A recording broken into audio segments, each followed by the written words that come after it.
Hi, this is Jodi Smith. I am your GRAR president for 2021.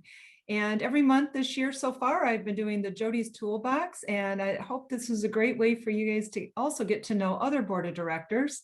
And this month of August, we are going to be talking about safety with Teresa Hoffman. And this is something that is just perfect for Teresa. I know just after talking with her, she's got some great tips and many that I use as well. So hello, Teresa. Welcome. Hey, Jodi, how are you? I'm doing well. Thank you. Enjoying the summer. Well, thanks for asking me. Safety. There's a few things that I do on new clients that I've never met before.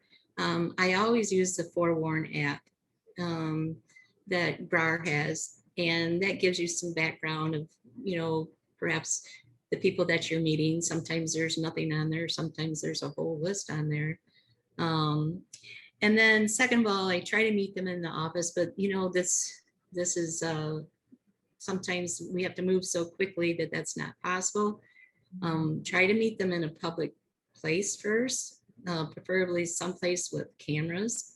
And so you can see the people. If they're not going to willing to meet you in a public place, whatever, before the house, then perhaps they're not serious, or perhaps it's something else that they are trying to do. As far as showing homes, I never ever park in the driveway. I do not want to keep myself, I don't want to block myself in at all. And so you have to have a way out. And always try to, when you're entering the home, announce yourself. I've been surprised before, I'm sure you have too, that people forget, and you don't want to put yourself in that situation.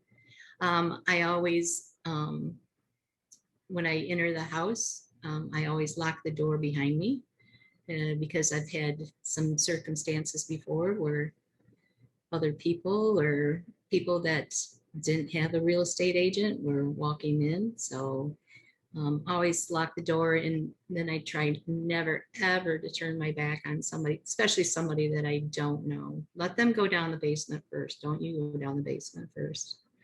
And just overall, just trust your gut feelings. As far as open houses, I never ever do open houses alone. Well, my husband would shoot me. You got a good husband. And when I get there, I make sure all the windows are locked and the doors, the other doors. And then I make sure that they're all locked again when you leave, because sometimes those windows and doors happen to get unlocked.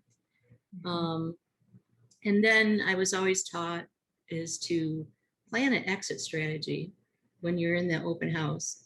Find out if something were to go wrong, where would you go? How would you do it? Yeah. So those are just some of the tips I use. I love that. I love that. Well, I'll tell you, I never park in the driveway. Very, very rarely do I park in the driveway, but I've run over too many things too when I back up. So I just have to add that. But no, I love what you're saying. I think one of the things I do is I don't just say hello at the front door. I say hello all the way into the living room, kitchen, and make sure that if I don't hear any noises, upstairs, like somebody's taking a shower, or because sometimes you might catch that college kid that's home that's watching a video game, and is it mom and dad, or they forgot that there's a showing at that time. You just never know who you're going to possibly surprise. The other thing is I knock before, sometimes you go into a house and the bedroom doors are closed. That's one of my biggest pet peeves, is where the bedroom doors are closed when you're going to show a house.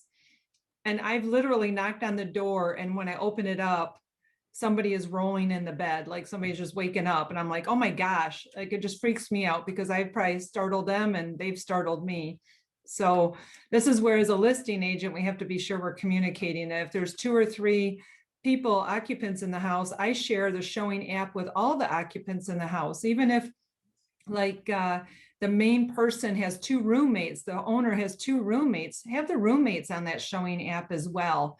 It might annoy them, but they need to know, hey, there's a showing from 2 to 3 on Sunday or something, like that's what I try to do that as a listing agent. Also, as a listing agent, and Teresa does the same thing, is remind your sellers, absolutely do not let anyone into this house that does not have a scheduled showing with a realtor. And leave a couple of your business cards and have them pass that along. My worst client was my sister, and she let a complete stranger into her house when she was pregnant. I just don't even know what she was thinking, but it's very alarming. I think this does not just stand for women. This is for men as well. Men, if you're watching or listening, please, you could be just as vulnerable as us women. I think women are always on that radar. We're kind of raised as young women or young girls to be aware of your surroundings, but I think even men could be in dangerous places. So we just need to be aware and really help each other out and being safe and protecting one another. I think also for open houses, be careful what you're saying on that listing, that the house is vacant and it's got, you want to say that, but then if you're going to say that, make sure you do have somebody with you at that open house, because if you've just indicated it's down a private road, on 5 acres, and you really just, we just need to be very, very smart on that. Especially on rural listings, when you're out there in open houses, that can be in a very long driveway. That's, be very cautious. Absolutely. Absolutely. I'm sure there's a lot more that we could cover, but I'm hoping anyone who's watching this, please add your tips, anything that you do that maybe, Teresa and I are not aware of, or we should be doing. And I would love to hear from the other members and what they do or don't do. And again, just help each other out. So show Absolutely. the spirit of cooperation, right? Right. Well, thank you, Jodi. Thank you, Teresa. All right. Hope everyone enjoys the rest of their summer. Bye-bye. Bye.